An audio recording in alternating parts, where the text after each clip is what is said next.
Deep inside the endless jungles of South America, explorers whispered about a city made entirely of gold. They called it El Dorado, the city of gold.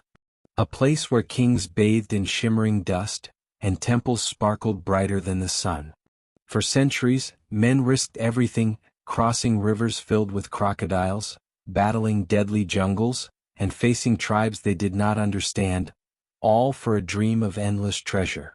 But was El Dorado ever real, or just a myth that lured thousands to their doom? Tonight, we journey into the legend of the City of Gold, a mystery that still glitters in the shadows of history. The story of El Dorado begins much like the tale of Atlantis.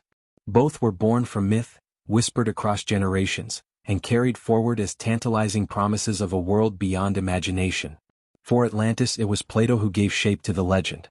For El Dorado, it was the Spanish conquistadors of the 16th century who carried the story into the hearts of Europe. When Spanish explorers set foot in the New World, they were overwhelmed by the wealth of the indigenous peoples. Gold ornaments, intricate jewelry, and artifacts seemed to appear everywhere. To Europeans, gold was not just a precious metal, it was a symbol of divine power, of empire, of eternal wealth. It was this hunger for gold that made them listen so closely to the rumors they heard in South America. The tale they encountered was unlike anything they had imagined. In the highlands of present-day Colombia lived the Muisca people, a proud and complex society with rituals deeply tied to their gods and natural world. One of their most striking traditions became the foundation of the El Dorado myth. According to the accounts, the Muisca had a sacred ritual at Lake Guatavita, a circular body of water cradled in the mountains. During ceremonies, the new king or chief would cover his body in fine gold dust until he gleamed in the sunlight. Then, standing on a wooden raft, he would drift into the middle of the lake. With attendants chanting and music echoing through the valleys, the golden ruler would dive into the waters, washing off the shining layer of gold. At the same time, treasures of gold, emeralds, and offerings were cast into the depths as gifts to the gods. To the Muisca, this ritual symbolized devotion, sacrifice, and the eternal bond between the ruler and the divine. But to the Spanish, who viewed everything through the lens of conquest and wealth, it meant something very different. They saw unimaginable riches being literally thrown into a lake. They imagined that if a single ritual could waste such treasures, then the land must hold cities overflowing with gold. This ceremony gave rise to the title El Dorado, meaning the Golden One. At first, it referred only to the king himself, the ruler bathed in shimmering dust. But over time the meaning shifted. The Europeans, ever hungry for more, expanded the idea. There was a golden king, surely he ruled over a golden kingdom. And if there was a golden kingdom, then perhaps an entire empire of gold lay hidden beyond the jungles and rivers of South America. The transformation of El Dorado, from man to city, from city to empire, was fueled by the unrelenting greed of the Spanish. They had already seen the collapse of the Aztec and Inca empires, each bringing mountains of treasure into their possession. To them, there was no reason why another, even greater source of gold could not exist. Thus, the myth of El Dorado was born, not merely as a whisper of indigenous ritual, but as a blazing obsession in the hearts of Europeans. To them, this was not just a tale, it was a map to glory, power, and wealth beyond measure. The first expeditions. The legend soon spread like wildfire among Spanish circles. Adventurers, soldiers, and nobles alike dreamed of claiming El Dorado for themselves. From Colombia to Venezuela, from Peru to the Amazon, the search began. The first major expeditions followed the trails toward the Andes and the vast jungles. Leaders such as Gonzalo Jimenez de Quesada, a lawyer turned conquistador, led forces deep into the Colombian highlands. His campaigns brought him into direct contact with the Muisca people. The Spaniards marveled at the golden ornaments worn by chiefs and the ceremonial wealth of the tribe. But though they found treasures, they did not find the fabled city. Another figure, Sebastián de Belalcázar, also sought riches in the region. He too was drawn by the stories of a golden kingdom, hoping to carve out fame for himself. Still, the dense jungles, hostile terrain, and fierce resistance of indigenous tribes kept him from reaching what he dreamed of. Perhaps the most infamous of these early seekers was Gonzalo Pizarro, brother of Francisco Pizarro, the conqueror of the Inca Empire. In the 1540s, Gonzalo led one of the largest expeditions, starting in Quito, Ecuador, with hundreds of men, thousands of animals, and dreams of untold riches. His mission was to find the land of cinnamon, as well as El Dorado. The journey was catastrophic. His army wandered for months through the Amazon rainforest. Men died of starvation, disease, and exhaustion. Supplies ran out and horses were eaten for survival. The expedition collapsed into despair, with only a fraction of its members surviving. In the end, they found no golden city, only misery and death. Yet the failure of one expedition did not end the myth. In fact, it seemed only to make it stronger. Each failure was explained away by saying the city must lie just a little further, just beyond the next river or mountain. If Lake Guatavita held offerings of gold, then surely somewhere else there was an entire kingdom overflowing with it. The lake itself became a site of obsession. Spaniards attempted to drain Lake Guatavita, hoping to recover the treasures said to rest at its bottom. With primitive methods, they cut into the sides of the lake, lowering the water level. Some gold artifacts were indeed found, including ornaments and jewelry, confirming that offerings had been made. But the great wealth they dreamed of never appeared. As the 16th century progressed, the image of El Dorado grew. No longer was it a single king or even a single lake. It became an ever-shifting target, sometimes a city, sometimes an empire, always just out of reach. For the conquistadors, the jungles of South America seemed alive with secrets. For every rumor of riches, there was a new expedition, a new leader, a new group of desperate men hoping to return to Spain as legends. But the jungles were merciless. Diseases like malaria and yellow fever ravaged the explorers. Rivers swept away boats and men alike. Tribes defended their lands fiercely, and starvation forced men to turn on each other. These dangers claimed countless lives, but still the dream of El Dorado refused to die. Through these first expeditions, the myth of the Golden One transformed forever. What began as a simple ritual of the Muisca people became, in the imagination of Europeans, an entire empire of gold hidden in the heart of South America. It was no longer just a story. It was an obsession that would drive nations, explorers, and empires for centuries to come. By the middle of the 16th century, the story of El Dorado had already spread across Europe. Spanish explorers who first heard the tales from native peoples passed them on to other adventurers. The legend grew with every telling. What began as a story of a king covered in gold dust who offered treasures to a sacred lake soon turned into the dream of a city paved with gold. And when no city was found, the idea expanded further into a vision of an entire kingdom of wealth hidden deep within South America. This transformation was not accidental. The early Spanish expeditions into the Americas had already brought back enormous riches. Gold and silver from the Aztec and Inca empires had filled Spanish treasuries.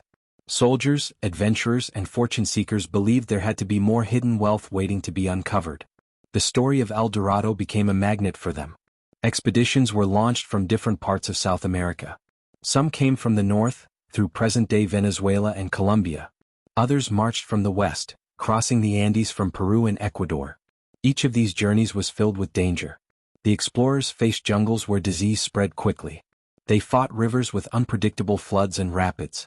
They dealt with food shortages, hostile encounters with local tribes, and the constant fear that they would never find their way back. One of the most famous early figures in this search was Gonzalo Pizarro, the brother of Francisco Pizarro, conqueror of the Inca Empire. In 1541, Gonzalo set out from Quito with several hundred Spanish soldiers and thousands of indigenous allies. Their target was the supposed land of cinnamon, which some believed might also be connected to El Dorado. The expedition soon descended into disaster. The mountains and jungles of the eastern Andes were brutal. Food ran out and many men died of hunger. Some deserted, while others resorted to desperate measures to survive. Gonzalo's expedition eventually collapsed, and he returned with only a fraction of the force he had begun with. Yet the story did not end there. Among Gonzalo's men was Francisco de Orellana. Unlike his commander, Orellana did not return west. Instead, he continued eastward, floating down the massive river system that would later be called the Amazon. He became the first European to navigate its full length. Though he did not find El Dorado, his journey opened up a new world of possibilities. Some believed the empire of gold might lie somewhere along the Amazon's banks. The myth of El Dorado was now tied to one of the greatest rivers on earth. The obsession did not belong only to Spaniards. Other European powers soon became interested. By the late 16th century, English explorers were drawn into the search. None became more famous in this pursuit than Sir Walter Raleigh. A courtier, soldier, and adventurer, Raleigh had heard countless stories about the city of gold. He believed it might lie somewhere along the Orinoco River in present-day Venezuela. In 1595, Raleigh set out with a fleet and explored the area. His expedition did not uncover a golden city, but Raleigh published an account that described El Dorado as a magnificent place, a land overflowing with treasures. His words captured the imagination of readers in England and across Europe. Raleigh insisted that he had only seen the outskirts of the kingdom, and that its heart still awaited discovery. Raleigh's stories fueled further expeditions. He himself returned years later, older and under greater pressure. This time his journey ended in failure, and it also cost him his reputation and life. His second expedition produced no riches, and conflicts with the Spanish during the voyage worsened his situation. When he returned to England he was executed. Raleigh's fate showed how dangerous the obsession with El Dorado had become, not only for explorers in the jungles but also for those involved in the political games of Europe. Meanwhile, Spanish expeditions continued to search further south. Some believed the Golden Empire might lie in the lands of present-day Guyana, while others thought it was hidden in the deep jungles of the Amazon basin. The map of South America became filled with guesses and speculations. Cartographers often drew golden cities on their charts, even though no one had actually seen them. The legend kept evolving. For some, El Dorado was not a single city but a whole region rich in gold. For others, it was tied to the memory of the Inca Empire, whose wealth had dazzled the Europeans. The fact that native tribes performed rituals with gold offerings gave credibility to the myth. Whenever explorers heard of lakes or rivers associated with treasures, they immediately connected them to El Dorado. One of the most enduring sites tied to the legend was Lake Guatavita in Colombia. Local Muisca rituals had long been practiced there. The ceremony of a king covered in gold dust, who bathed in the lake while treasures were offered to the waters, was at the center of the El Dorado story. In the late 16th and 17th centuries, Spanish expeditions attempted to drain the lake to recover its treasures. They managed to retrieve some gold artifacts, but not enough to satisfy their hopes. The attempts themselves damaged the site, but they also cemented the link between El Dorado and Guatavita in the minds of many. As the years went by, the obsession spread beyond explorers to writers, mapmakers, and even ordinary people across Europe. The legend became part of popular culture. It symbolized the idea of limitless wealth waiting to be found. At the same time, it also stood for the dangers of greed. Countless men lost their lives in jungles and rivers chasing a dream that always seemed just out of reach. In the 17th century, expeditions grew less frequent, but the dream never fully disappeared. Adventurers continued to push into the forests of South America, convinced they might succeed where others had failed. Every new rumor or discovery of gold artifacts rekindled interest. Reports of cities with walls of shining metal, or temples filled with treasures, circulated from camp to camp. The myth of El Dorado had become a cycle. Each failure to find it only seemed to push the legend further away, deeper into uncharted lands. What had begun as a story of one man's ritual at a sacred lake had transformed into the greatest treasure hunt of the early modern world. By the time the 18th century arrived, El Dorado was less about reality and more about human imagination. For Spain and other European powers, it was both a lure and a warning. The story promised endless riches but demanded enormous sacrifices. Men died in jungles, empires spent fortunes on expeditions, and yet the Golden City remained elusive. The obsession with El Dorado shaped maps, inspired literature, and left behind countless tales of bravery, suffering, and loss. It revealed the lengths to which people would go in the pursuit of wealth. Though the Golden City was never found, its legend outlived the explorers who had chased it. For centuries, the name El Dorado has echoed like a siren's call through the jungles of South America and the imaginations of people worldwide. What began as a tale of a golden king performing a ritual on a mountain lake evolved into one of the most enduring legends in human history. But the story of El Dorado is not only about gold and failed expeditions.